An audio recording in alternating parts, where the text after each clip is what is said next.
warahmatullahi wabarakatuh. Waalaikumsalam warahmatullahi wabarakatuh. Bismillahirrahmanirrahim. Alhamdulillahi rabbil alamin. Wassalatu wassalamu ala ashrafil anbiya'i wal mursalin.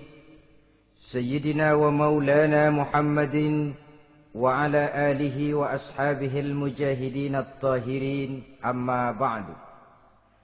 Saudara-saudara kaum muslimin rahimakumullah. Pada pertemuan kali ini kita akan membicarakan riwayat Nabi Adam alaihi salam. Nabi Adam diciptakan oleh Allah dari tanah dan merupakan manusia pertama serta bapa dari seluruh umat manusia. Pada saat Allah hendak menciptakan Nabi Adam, Allah berkata kepada malaikat, "Inni ja'ilun fil ardi khalifah." Aku akan menjadikan seorang khalifah di permukaan bumi. Malaikat dengan nada sedikit protes berkata, "Ataj'alu fiha may yufsidu fiha wa yasfiku ad-dima wa nahnu nusabbihu bihamdik wa nuqaddisu lak." Tuhan, apa perlunya engkau ciptakan seorang khalifah di permukaan bumi? Kelak kalau mereka berkembang biak, kerjanya hanya akan melakukan kerusakan, menumpahkan darah, saling bermusuhan satu sama lain. Sedangkan kami, kata malaikat, sudah cukup bertasbih memuji kebesaranmu. Allah kemudian menjawab, "Inni a'lamu ma la ta'lamun." Aku lebih tahu tentang apa yang kalian semua tidak mengetahuinya. Setelah diciptakan Nabi Adam daripada tanah, ditiupkan roh, maka Allah kemudian mengajarkan kepada Nabi Adam berbagai macam ilmu pengetahuan. Wa 'allama Adam al-asma'a kullaha. Kemudian Allah mengajarkan Nabi Adam nama-nama segala sesuatu. Nama merupakan simbol daripada ilmu pengetahuan. Nabi Adam akan dijadikan khalifah di permukaan bumi. Maka dibekali oleh Allah Subhanahu wa taala al-asma'a kullaha, nama-nama segala sesuatu. Yang dimaksud di sini ialah al-ulumal katsirah, ilmu pengetahuan yang banyak. Malaikat pada mulanya protes. Kami kan sudah cukup bertasbih Tuhan. Kami kan sudah cukup memujimu. Untuk apa lagi membuat manusia sebagai khalifah di permukaan bumi? Seolah-olah malaikat tidak setuju. Allah yang maha tahu rahasia segala sesuatu memberikan vonis, aku lebih tahu tentang apa yang kalian semua tidak tahu. Oleh karena Nabi Adam dipersiapkan untuk menjadi seorang khalifah di permukaan bumi, maka dibekali oleh Allah dengan ilmu pengetahuan. Begitu Nabi Adam dan begitu kita. Karena bukan cuma Nabi Adam, kita pun oleh Allah dijadikan sebagai khalifah-khalifah di permukaan bumi ini. Yang nilai kekhalifahan kita bergantung kepada kondisi kita masing-masing. Ada orang yang menjadi khalifah level internasional, menjadi pemimpin dunia Islam. Ada orang menjadi khalifah level nasional saja, ada khalifah tingkat kota saja, ada khalifah tingkat kecamatan, ada khalifah tingkat RW, RT, sekurang-kurangnya khalifah untuk tingkat rumah tangga masing-masing. Nah, tanpa membekali diri dengan ilmu pengetahuan, jangan berharap kita akan bisa melaksanakan tugas sebagai khalifah di permukaan bumi ini. Apapun saja, Nabi mengajarkan, man aradad dunya fa'alaihi bil ilmi, wa man aradal akhirata fa'alaihi bil ilmi, wa man aradahuma fa'alaihi bil ilmi. Siapa yang menginginkan dunia harus dengan ilmu. Yang menginginkan akhirat juga harus dengan ilmu. Yang menginginkan dunia akhirat juga harus dengan ilmunya. Tanpa dasar ilmu, maka manusia tidak akan bisa menjalankan tugas kekhalifahan. Setelah diajarkan Adam nama segala sesuatu, dikonfrontir, dihadapkan dengan malaikat. Malaikat, kalau tadi kamu bilang buat apa perlunya menciptakan khalifah? Nih bentuknya. Adam. Sekarang malaikat, coba kamu sebutkan nama segala sesuatu ini yang ada di sini ini. Malaikat berkata, Subhanaka la ilma lana illa ma 'allamtana. Ya Allah, kami tidak punya ilmu, kami tidak tahu semua itu kecuali apa yang telah Engkau ajarkan kepada kami. Kalau kamu tidak sanggup, Adam, sebutkan nama-nama semua itu. Adam menyebutkannya dengan lancar. Ketika itulah Allah memerintahkan malaikat untuk sujud kepada Nabi Adam alaihi salam. Sujud di sini bukan sujudul ibadah, sebab sujud ibadah kepada yang selain Allah haram. Tapi sujud di sini sujudut tawadhu' i'tirafan bi fadli Adam. Sujud merendahkan diri sebagai pengakuan terhadap keutamaan dan kelebihan Nabi Adam. Maka orang yang banyak ilmunya lebih utama dari orang yang hanya banyak ibadahnya. Bahkan iblis lebih takut kepada orang alim yang sedang tidur daripada orang goblok yang lagi ibadah. Model ini diceritakan dalam Ihya-nya Imamul Ghazali. Iblis masuk ke masjid mau menggoda orang lagi sholat. Sudah masuk di pojok masjid, dia lihat orang lagi tidur. Ngacir iblis keluar, cepat benar. Pucat mukanya. Ketemu di jalan sama temannya. Kenapa lari, Mas?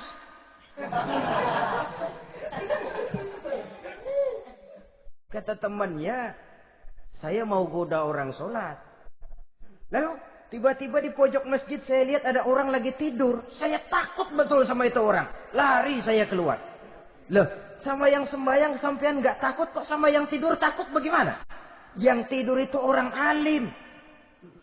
Yang lagi sembahyang itu orang goblok. Oh, godain orang goblok, saya colek juga dia lupa sembahyang. Tapi orang alim ini saya takut betul.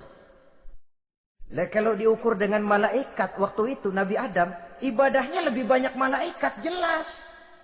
Sudah bertasbih, sudah bertahmid malaikat. Nabi Adam baru diciptakan. Tapi kenapa Allah perintah malaikat sujud kepada Adam? I'tirafan bi fadli Adam. Keutamaan Nabi Adam. Pantas untuk diserahi tugas sebagai khalifah mengatur kehidupan di muka bumi. Kalau malaikat yang jadi khalifah di dunia ini, nggak rame dunia. Coba, malaikat, material, harta nggak perlu. Seksual nggak perlu. Dunia ini hambar. Justru dunia ini menjadi ramai setelah manusia diberikan fungsi sebagai malaikat, sebagai khalifah oleh Allah Subhanahu wa taala. Saudara-saudara kaum muslimin rahimakumullah, setelah nyata kelebihan Nabi Adam, maka Allah perintahkan Nabi Adam tinggal di surga dengan segala kenikmatan yang ada di dalamnya. Tapi lantaran sendirian, kesepian Nabi Adam ini. Allah Maha Tahu, maka diciptakannya pasangannya, yaitu Siti Hawa dari tulang rusuk yang sebelah kiri. Sehingga Nabi pernah pesan begini, Istausu bin nisa fa innahunna khuliqna min dhil'in. Hati-hati kamu ngadepi perempuan. Yang tolong dengar nih yang laki-laki, yang perempuan belaga budak aja dulu lah. Hati-hati kamu ngadepi perempuan. Fa innahunna khuliqna min dhil'in, karena perempuan diciptakan dari tulang rusuk sebelah kiri. Apa watak tulang rusuk? Tulang rusuk itu kan bengkok. Perempuan tuh begitu, didiemin aja bengkok terus, dikerasin patah.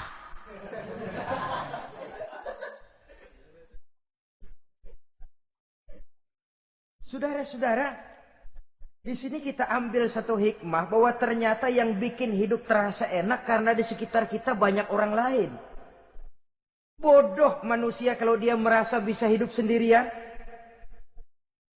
Tinggal di tengah kampung tapi gayanya gaya orang tidak mau kenal dan tidak mau tahu sama tetangga.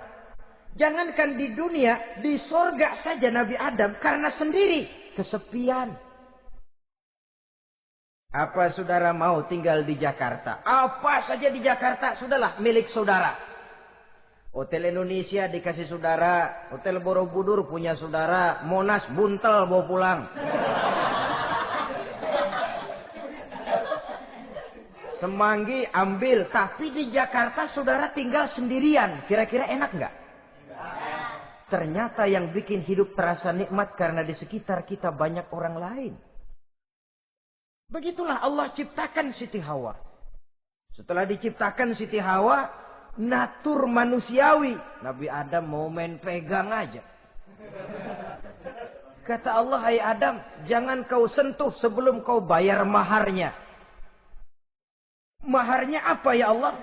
Maharnya antusalliya ala Muhammadin sallallahu alaihi wasallam.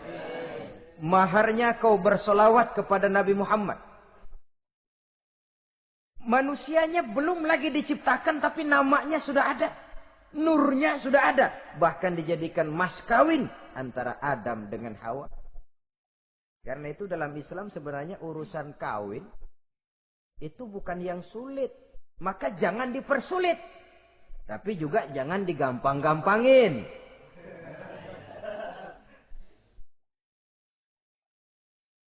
Artinya yang namanya mahar ini walaupun cuma sebentuk cincin besi kalau orang sangat tidak mampu.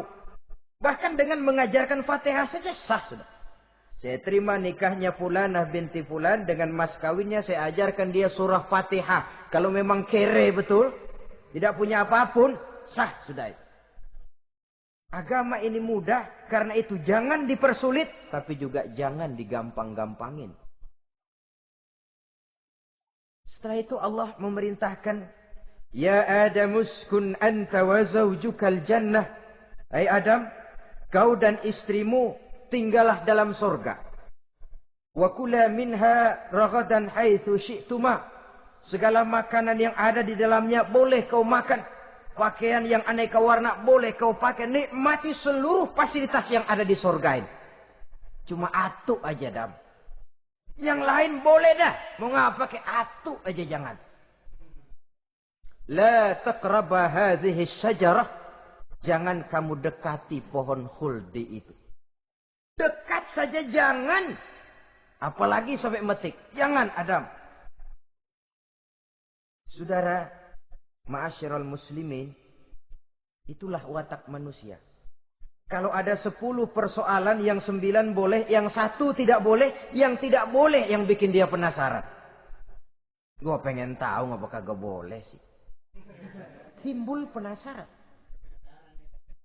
Apalagi iblis selalu berusaha. Sebab pada waktu malaikat disuruh sujud, semuanya sujud kepada Adam. Iblis tidak mau sujud. Tuhan tegur. Iblis, kenapa kamu tidak mau sujud? Mana mungkin Tuhan. Saya akan dibikin dari api, kata iblis. Adam dari tanah. Unsur api lebih mulia dari unsur tanah. Masa saya harus tunduk kepada Nabi Adam? Gengsi dong. Adam kan anak kemarin sore, baru dibikin. Masa saya harus tunduk kepada orang yang macam itu? Ini kan perintah aku iblis. Kalau kau tidak mau tunduk, keluar dari sorga ini. Terusir iblis dari sorga karena kesombongannya tidak mau sujud kepada Adam. Nah, logika, kalau udah di sorga aja sombong diusir, apalagi yang masih tinggal di pinggir kali sombong.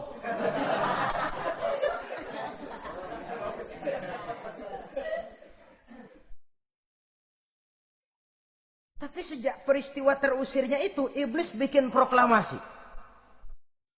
Apa proklamasi iblis? Rabbi panzirni ila yaumi yub'asun. Ya Allah, gara-gara Adam saya diusir dari surga. Saya minta kepadamu ya Allah, beri saya kesempatan sampai hari manusia dibangkitkan. Kata Tuhan, innaka minal munzarin. Oke, silakan. Mau apa iblis?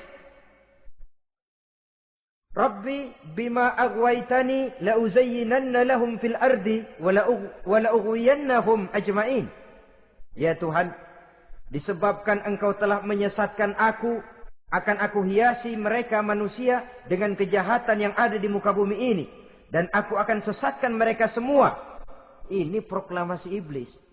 Gara-gara Adam saya terusir dari surga, maka sejak saat ini Adam dan seluruh keturunannya musuh bebuyutan saya. Akan saya lakukan segala macam cara untuk menggelincirkan manusia agar mereka menjadi orang yang engkau murkai ya Allah. Kemudian Allah memberikan jawaban. Dialog ini saudara bisa lihat dalam surah Al-Hijr ayat 40, 41 sampai 44. Kata Allah apa? Inna ibadi laisa laka alaihim sultanun illa man ittaba'aka minal ghawin. Silahkan iblis. Yang lain barangkali bisa kau goda. Kecuali hamba-hambaku yang benar-benar hambaku, engkau tidak akan punya daya mempertipu mereka. Engkau tidak akan punya kemampuan menggelincirkan mereka. Kecuali kalau memang mereka sudah mau ikut pengaruhmu. Sepanjang mereka benar-benar menjadi hambaku, kata Allah. Hamba Allah yang sebenarnya, mereka di luar kekuasaanmu iblis. Tapi kalau mereka sudah turun menjadi hamba harta, hamba dunia, hamba pangkat, budak jabatan, mereka itu yang bisa kau gelincirkan. Selama mereka masih tetap sebagai hambaku, kata Allah, mereka di luar jangkauan kekuatan dan kekuasaanmu iblis. Nah, sejak saat itu kan iblis selalu nyari jalan, nyari lantaran bagaimana Adam nih supaya dia tergelincir. Gara-gara dia saya diusir dari surga. Nguping terus iblis. Sampai akhirnya dia dapat berita tentang dilarangnya Nabi Adam mendekati pohon khuldi itu. Satu hari dengan muka sedih. Ya, iblis itu the best actor. Aktor ulung dia. Dengan roman muka sedih. Dia datang kepada Nabi Adam dan Siti Hawa.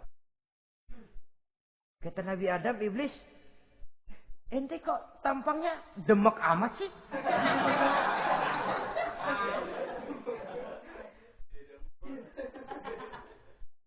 Kenapa begitu sedih? Adam, saya sebenarnya tidak ada yang bikin saya sedih. Cuma saya dapat berita bahwa engkau tidak akan selamanya di dalam surga ini. Wah Adam, kalau engkau bisa tetap tinggal di surga bersama istrimu, alangkah bahagianya saya, kata iblis. Tapi saya dapat kabar, ente nggak bakalan lama-lama di surga. Buktinya ente dilarang makan buah khuldi. Khuldun artinya kekal. Kalau kau makan buah itu, kau akan kekal di surga Adam. Tuhan nggak pengen, makanya dilarang. Wa qasamahuma inni lakuma laminan nasihin. Untuk memperkuat omongannya, sumpah si iblis. Bener Dam, saya sih ngomong cuma buat kepentingan ente. Saya sayang sama ente. Yang tahu cuma saya dah. Bicaranya seolah-olah untuk kepentingan Nabi Adam. Sebenarnya tujuannya tidak lebih menjerumuskan Nabi Adam. Begitu iblis zaman dulu, zaman Adam. Dan begitu iblis zaman sekarang. Seolah-olah bicaranya untuk kepentingan umat Islam. Tapi sebenarnya tujuannya ngelecehin. Memperdayakan umat Islam. Dia bilang kepada Adam, saya sih cuma ngasih saran Adam. Kalau ente pengen selamanya di surga, petik aja tuh buah. Pokoknya beres dah. Itu si Tuhan ngelarang, dia bohongin doang lo. Supaya kau dan istrimu tidak lama-lama di surga, maka dilarangnya kau memakan buah khuldi itu. Udah, embat saja. Saudara-saudara, tipu daya iblis ini bisa kita baca dalam surah Al-A'raf ayat 20 sampai ayat 22. Nabi Adam tergoda, ditambah oleh bujuk rayu Siti Hawa. Nabi Adam yang setengah hati itu akhirnya terpancing betul. Sebab itu perempuan, walaupun peranannya tidak begitu kelihatan, tapi memang sangat menentukan. Tidak ada seorang suami bisa sukses jadi apapun dia tanpa peran serta istrinya. Karena itu sebagai muslim, kita punya teman hidup dan kita punya lawan hidup. Siapa teman hidup kita? Dalam arti sempit, teman hidup kita istri. Kalau dia istri tentu suami yang taat kepada Allah dan Rasulnya. Dalam arti luas, teman hidup kita ialah setiap muslim. Setiap orang yang pandangan hidupnya sama dengan kita. Itu teman hidup.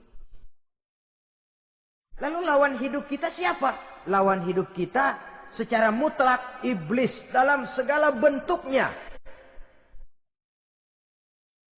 Iblis yang berbentuk halus, ini ngusirnya rada lebih gampang. Konon ya, iblis setan itu kalau dengar orang azan kan lari. Takut dia, dibacakan bismillah, minggir.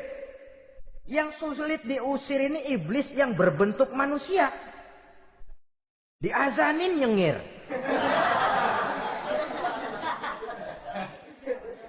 Gawat ini.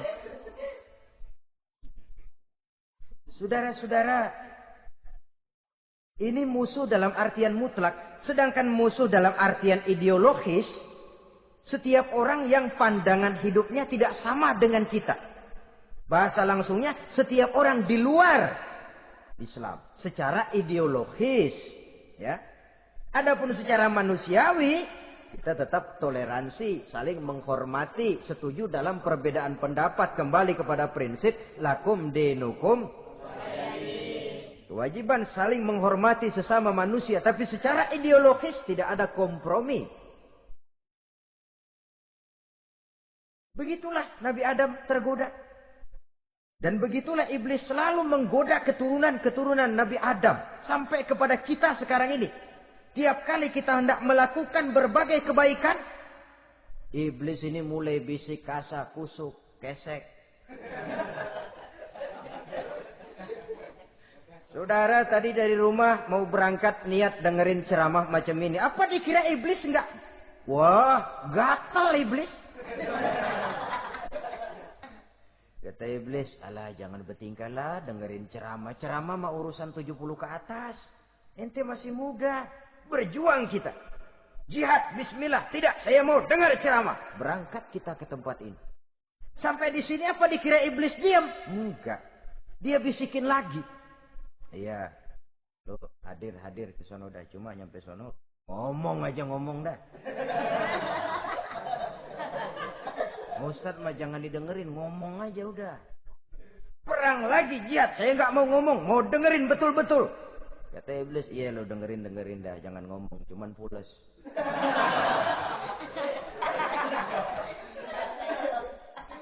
Segala macam cara dilakukan oleh iblis untuk menggelincirkan manusia. Ketika Nabi Adam mengambil buah khuldi itu, datanglah murka Allah. Adam, seolah-olah kalau bahasa kita, kelewatan kamu Adam. Dari belum ada aku ciptakan kau.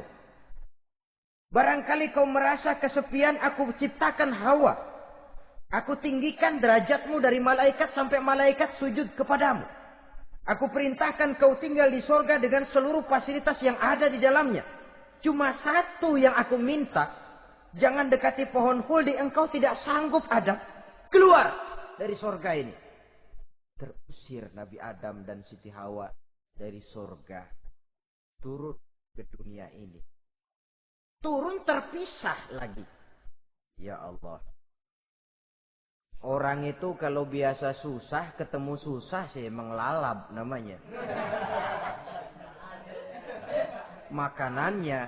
Tapi biasa seneng ketemu susah. Ini yang kalau tidak kuat mental. Tengoklah zaman sekarang kan nih. Kalau tuan-tuan rajin baca pos kota. Kayaknya nyawa murah bener. Pasal duit 100, nyawa hilang. Pasal diputusin pacar, begon ditenggak. Gantung diri pakai tali plastik. Murah betul kelihatannya jiwa itu. Sehingga pantas kalau Nabi pernah katakan irhamu salasatan minan nas. Sayangilah 3 macam manusia. Pertama, azizan zalla, orang mulia yang jatuh hina.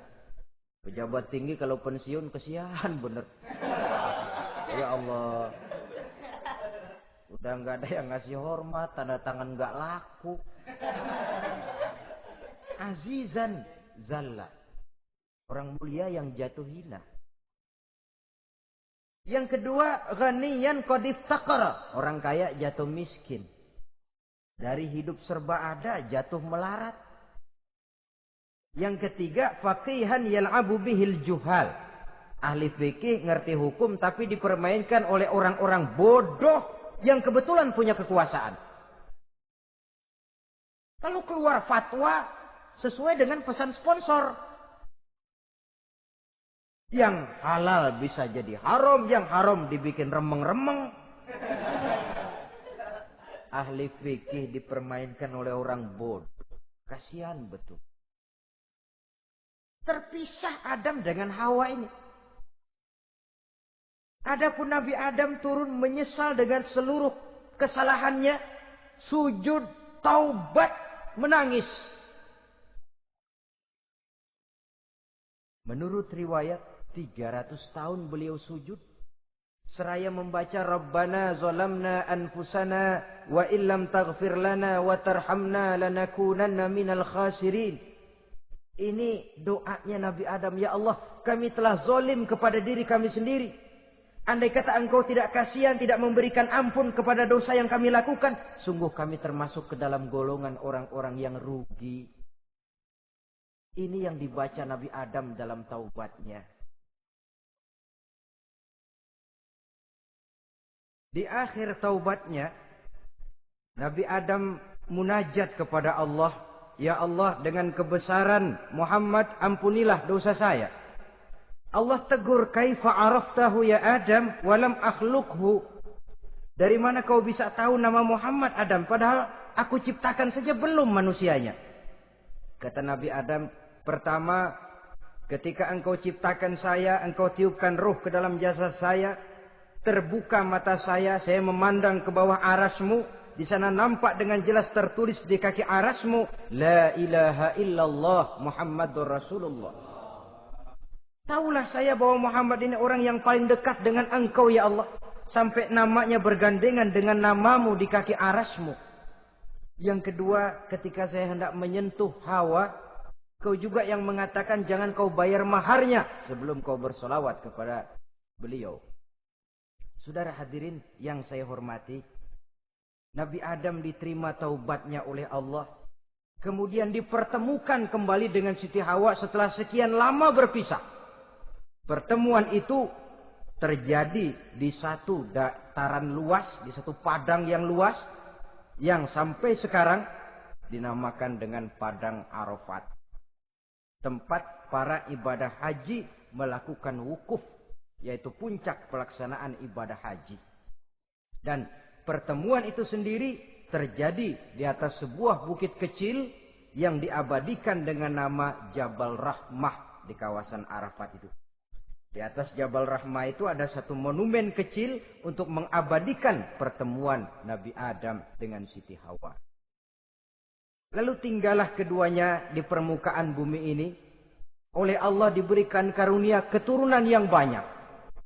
Dan tiap kali lahir kembar. Kembarnya laki perempuan, laki perempuan, laki perempuan. Dari sinilah berkembang biak manusia. Di mana di zaman Nabi Adam perkawinannya silang. Nah, tentu tidak ada manusia lain. Perkawinan silang itu artinya, kalau si A dan B, A ini laki, B perempuan, kemudian lahir kembar kedua antara C dengan D, maka begitulah yang A dikawinkan dengan D, yang C dikawinkan dengan B. Perkawinan silang. Tidak boleh perkawinan yang kembar sama di waktu dilahirkan.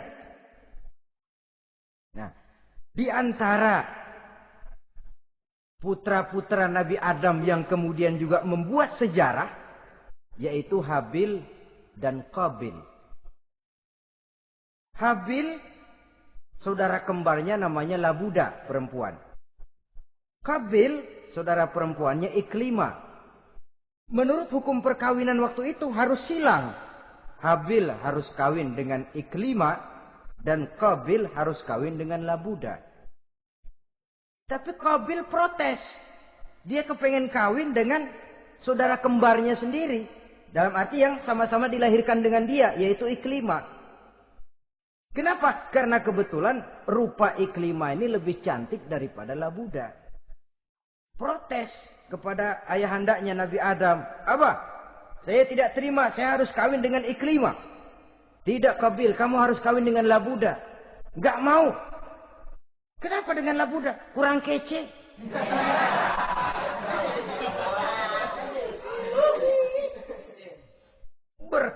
Bertengkar, Nabi Adam tidak berhasil menyelesaikan. Lalu diserahkan saja kepada Allah. Kata Allah begini saja. Bikin korban. Kamu berdua, Habil, Qabil. Siapa yang korbannya aku terima, dia boleh kawin sama Iklima. Ternyata korban yang diterima adalah korbannya Habil. Jadilah Habil kawin dengan Iklima. Tapi Qabil tidak puas. Dendam kesumatnya timbul, iblis ngilikin. Kresek. Akhirnya dibunuh saudaranya Habil ini. Inilah sejarah pembunuhan pertama dalam kehidupan manusia. Qabil membunuh Habil. Habis dibunuh bingung. Bagaimana naruhnya ini mayat? Allah lalu memberikan petunjuk. Dalam Al-Ma'idah ayat 31 itu dijelaskan. Ada burung gagak berantem sama burung. Yang satu mati. Nah, oleh yang masih hidup, tanah ini dicakar-cakar sama kakinya dan sama paruhnya. Sehingga berbentuk lubang. Bangkai saudaranya itu dimasukin ke lubang itu lalu diuruk lagi pakai tanah. Oleh cakar kakinya dan paruhnya itu. Sehingga Qabil, cara ini bisa. Itulah sejarah penguburan pertama dalam perkembangan manusia. Oleh karena itu, Nabi memberikan penjelasan, man sanna sunnatan hasanatan falahu ajruha wa ajru man amila biha wa fi riwayatin wa ajru man tabi'aha. Siapa orang yang melakukan satu kebajikan, dia akan mendapat pahala dan pahala dari orang-orang yang mengikuti kebaikannya. Misalnya saudara membentuk pengajian. Ramai pengajian saudara. 1000 orang yang datang ngaji, 1000 orang saudara dapat pahala. Sponsor kebaikan. Sebaliknya, wa man sanna sunnatan sayyi'atan falahu ismuha wa ismu man amila biha, ay wa ismu man tabi'aha. Siapa yang memulai suatu kejahatan, dia akan mendapat dosa dan dosa dari orang-orang yang melakukan atau mengikuti kejahatannya. Umpamanya saudara mengadakan pesta.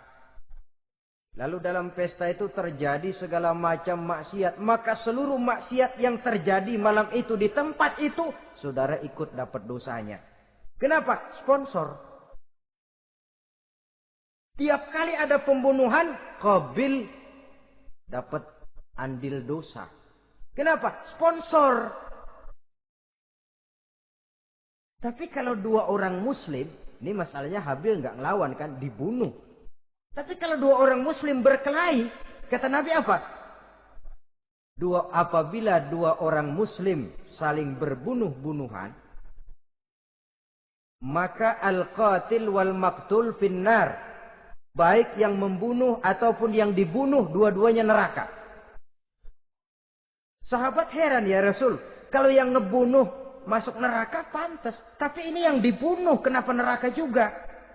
Soalnya sama-sama niat, cuman keduluan aja. Itu kan masalahnya. Andai kata dia nggak terbunuh, dia yang akan membunuh. Niat itu sudah ada. Nah kalau Habil ini dia tidak punya niat membunuh, dia memang dibunuh oleh Qabil. Saudara-saudara kaum muslimin rahimakumullah. Lalu dari situlah berkembang biak keturunan Nabi Adam alaihi salam. Sehingga dengan demikian bisa kita katakan sebagai satu konklusi. Pertama, bahwa manusia adalah makhluk Allah yang menempati kedudukan tertinggi. Dan berasal dari Nabi Adam sebagai manusia pertama. Dengan malaikat sekalipun, manusia sebenarnya lebih tinggi. Kapan? Kalau dia tetap benar-benar sebagai hamba Allah. Yang membekali diri dengan ilmu pengetahuan. Laqad khalaqnal insana fi ahsani takwim. Kami ciptakan manusia dalam bentuk yang paling baik. Dan ketinggian manusia itu tidak ditentukan oleh bahan-bahan dari mana manusia diciptakan. Tapi ditentukan oleh adanya roh yang ditiupkan ke dalam jasadnya. Dan kemampuan yang ditimbulkan oleh nilai-nilai rohaniah tadi. Kalau secara biologis kita ini semua bahannya sama. Dari saripati mak tanah yang menghasilkan buah yang dimakan oleh mak bapak kita. Membentuk hormon, menghasilkan sperma. Terjadi kerjasama yang baik antara ibu dan bapak. Sehingga kemudian melahirkan kita ke alam dunia ini. Secara biologis bahan kita sama. Dan tidak itu yang menentukan ketinggian manusia. Walaupun keturunan juga mempengaruhi. Sebab sekarang ada istilah ramai orang bicara bayi tabung. Dan majelis ulama sudah memberikan fatwa kalau spermanya itu berasal dari sang bapak, tidak jadi masalah. Tapi kalau dari orang lain, haram. Yang lebih celaka lagi di negara maju, tidak lewat proses alam rahim.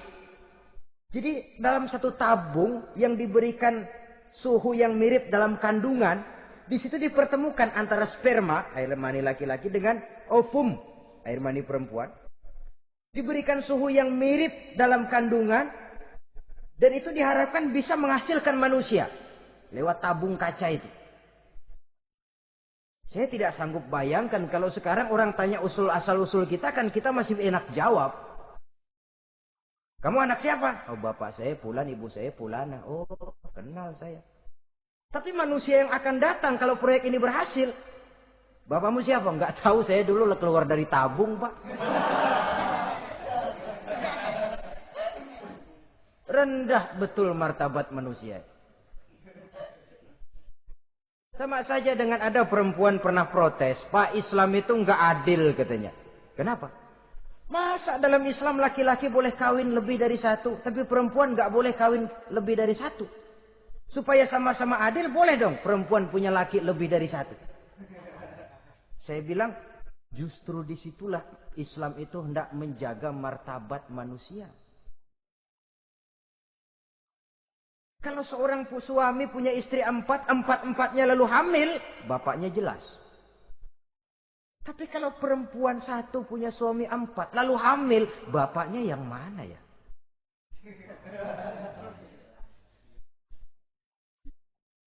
Rendah martabat manusia. Ketika si bayi lahir, ibunya lihat, nah ini jidatnya kayak si A ini. Ah, sudah ini anakmu saja nih, jidatnya jidat kamu. Kata antar dulu jidat saya, tapi kuping B ini nggak mau saya. Terkatung-katung si anak tanpa tahu kemana dia mesti manggil bapak.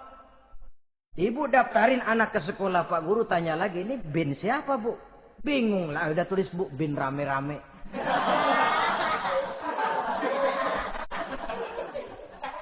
Kan rusak martabat manusia kalau sudah begitu.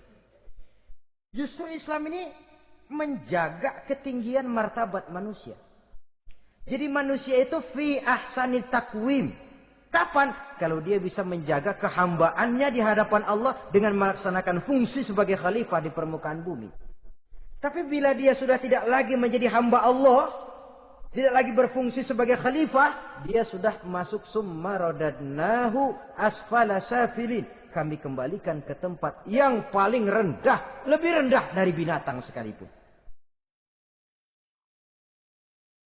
Kalau dia tetap menjaga posisinya lebih tinggi dari malaikat. Malaikat saja sujud kepada Nabi Adam.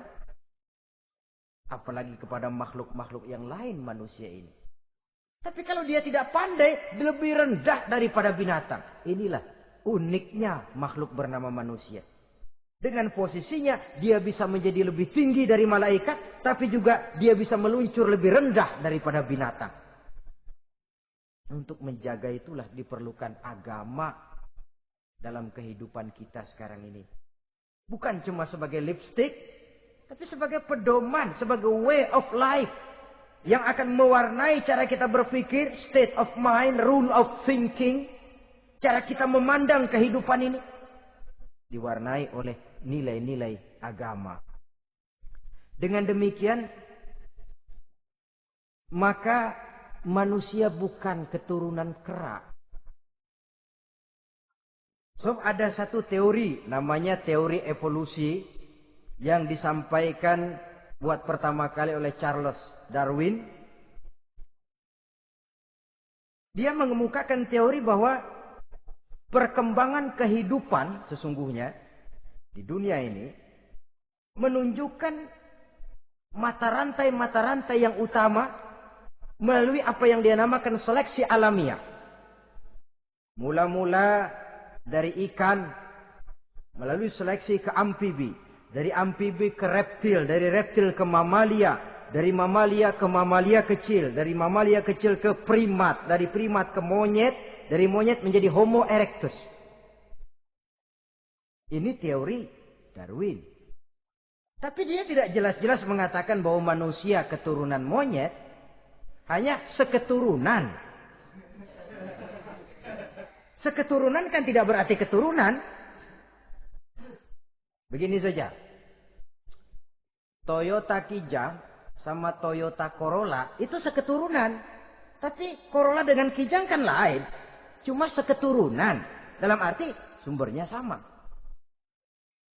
Makhluk yang tidak tahan seleksi alam, oleh udara yang sangat dingin, perkembangan cuaca yang sangat panas, gempa bumi dan sebagainya, seleksi alam dia namakan, hilang, musnah dari peredaran.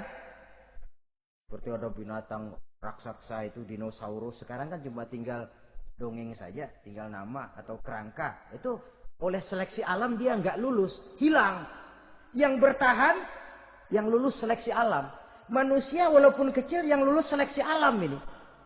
Biar dihantam gempa bumi, angin topan, tetap aja ngejedok. Nah, teori Darwin ini, teori evolusi ini didukung dan dibuktikan oleh peninggalan fosil atau binatang dan tumbuhan yang hidup dan mati selama perkembangannya. Dari bentuk organik pertama hingga pendahulu terdekat daripada manusia. Tapi ada satu kelemahan dari pokok daripada teori evolusi ini. Pertama, garis perkembangan dari Homo erectus, yakni manusia jalan tegak, semacam gorilawi itu, sampai kepada manusia mutaakhir masih belum menentu. Artinya, okelah, kalau manusia seketurunan dengan kera, batas antara manusia yang wujud sekarang dengan manusia purba itu apa? Yang menjadi penghubung. Monyet tidak mungkin. Ini dianggap mata rantai yang hilang. Missing link namanya dalam istilah ilmiahnya. Dan ini masih dicari sampai sekarang. Kalau pendahulu terdekat manusia mutaakhir ini manusia purba. Katakan Homo erectus. Manusia jalan tegak. Lalu generasi sudah itu sebelum berbentuk manusia apa? Ternyata sampai sekarang masih ada missing link. Mata rantai yang hilang. Lalu yang kedua, teori evolusi berhenti kepada manusia mutaakhir. Kalau memang kita manusia sekarang ini hasil evolusi, tentu kita akan terus berevolusi lagi. Dan akan jadi apa kita nanti? Ternyata sudah ribuan tahun manusia tetap manusia begini-begini aja. Tidak berevolusi kita ini. Apa lalu matanya jadi cuma satu di tengah? Hasil evolusi? Kan tidak. Tidak berevolusi. Jadi kembali kepada Quran. Manusia pertama adalah Nabi Adam. Dan manusia-manusia berikutnya keturunan daripada Nabi Adam. Dan bukan hasil evolusi daripada monyet. Juga tidak akan berevolusi kemana-mana. Kalau demikian benarkah teori evolusi? Untuk mengatakan mutlak benar bukan wewenang kita. Untuk mengatakan salah total juga kebenaran ilmu adalah relatif sebagai relatifnya daya pikir manusia. Di samping dia harus membuktikan kebenarannya, maka kebenaran ilmiah adalah kebenaran yang relatif dan temporer. Contoh kecil saja. Dulu orang berteori bahwa bagian yang terkecil dari suatu benda namanya molekul, kan begitu? Molekul ini nggak bisa dibagi-bagi. Bagian yang paling kecil dari suatu benda namanya molekul.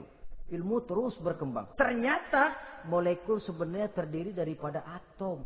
Atom itulah bagian terkecil dari suatu benda yang nggak bisa dibagi-bagi lagi. Nah, berubah sudah teori pertama. Tidak jadi molekul sekarang, atom.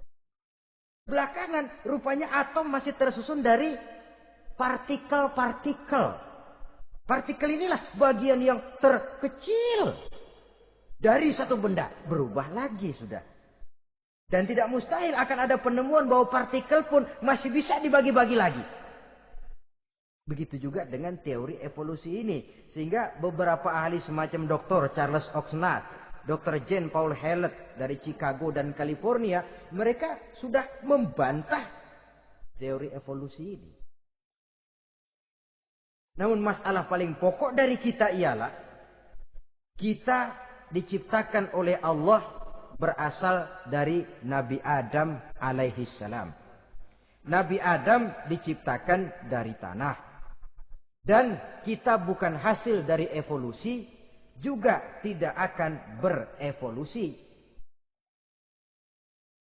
Nah, lalu kepada makhluk bernama manusia diberikan fungsi sebagai khalifah di permukaan bumi ini. Ini yang dulunya malaikat protes. Sebagai khalifah, tugas kita apa? Khalifah Allah di muka bumi.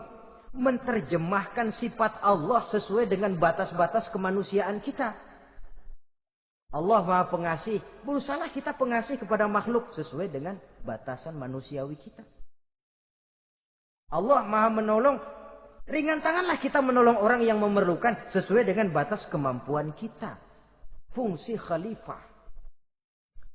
Untuk bisa berfungsi sebagai khalifah secara baik, kita harus mempunyai modal yang dinamakan ilmu pengetahuan.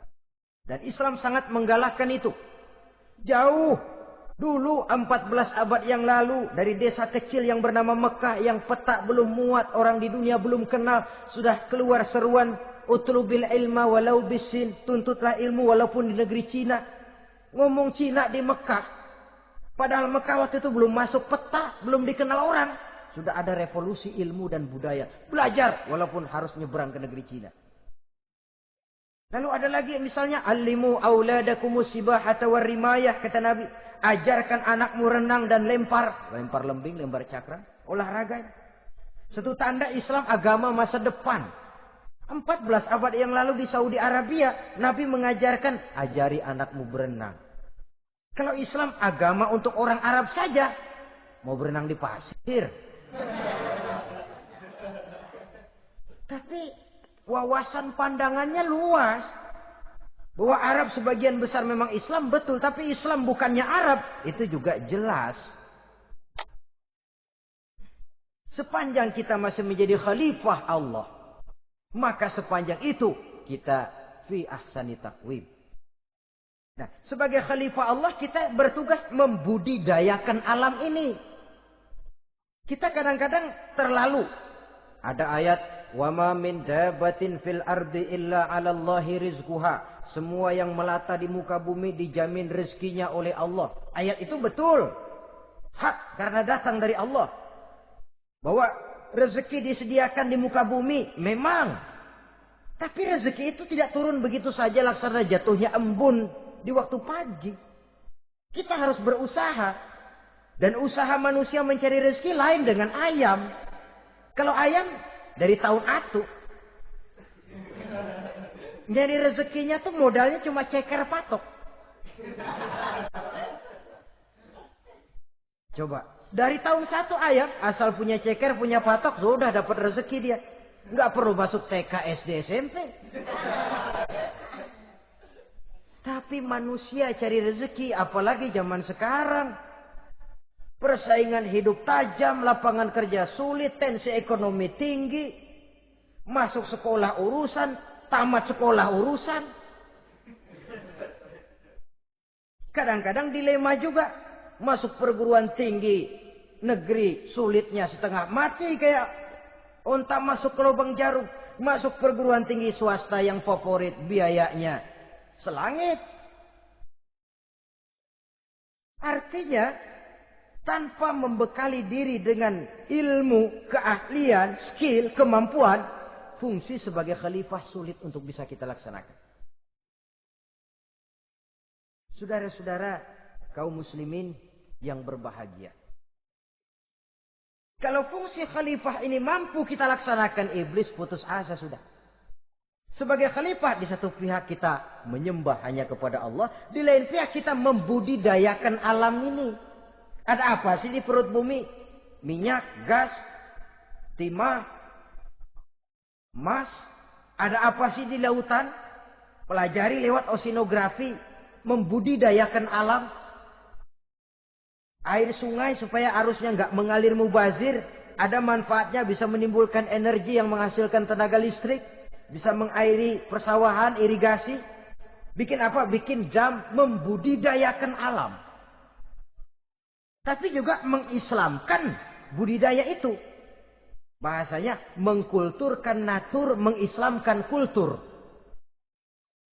Membudidayakan alam dan mengislamkan budi dan budaya manusia ini. Sehingga apapun yang kita kelola dari alam ini nantinya akan untuk menunjang tugas sebagai khalifah sujud kepada Qadhi Rabbul Jalil. Saudara-saudara, maka bersyukur kita oleh Allah dijadikan manusia. Tidak pesan, terima beres, cantik. Dari segi biologis maupun psikologis, tidak ada makhluk secantik manusia. Dibekali dengan agama, di samping akal. Sehingga agama membimbing akal agar sampai kepada kebenaran yang hakiki. Kita sebagai keturunan Nabi Adam, memegang fungsi khalifah. Jadi jangan main-main loh, kita ini turunan Nabi, betul ini. Saudara-saudara yang hadir semua di depan saya ini, termasuk saya, kita gini, turunan Nabi kita ini. Nabi Adam. Jangan main-main loh, turunan Nabi gini-gini. Nabi Adam.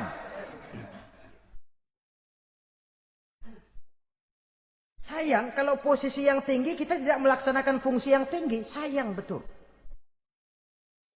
Sebab itu manusia harus adil kepada dirinya. Dalam arti menjaga diri dari sesuatu yang bisa menghancurkan ketinggiannya dalam pandangan Allah. Jadi kalau kita sudah lemparkan diri ke meja judi, hanyutkan diri ke tempat mabuk, hancurkan diri di tempat maksiat, itu sudah tidak adil kepada diri sendiri. Tidak bisa menjaga ketinggian yang diberikan Allah kepada kita. Dikasih baju bersih, dicemplungin di comberan, diinjek-injek lagi. Kita ini diciptakan fi ahsani taqwim.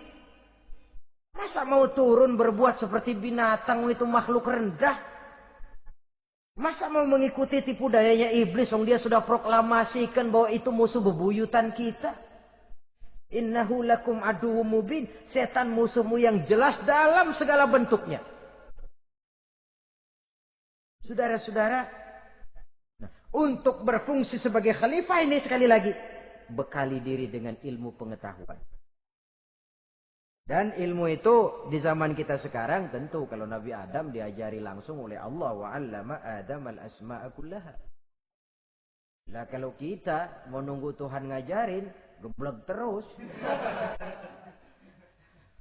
Ya tidak mustahil Allah memberikan ilmu yang disebut ilmu laduni ya. Transfer. Langsung Allah memberikan kepada seorang hamba, membukakan pintu hatinya.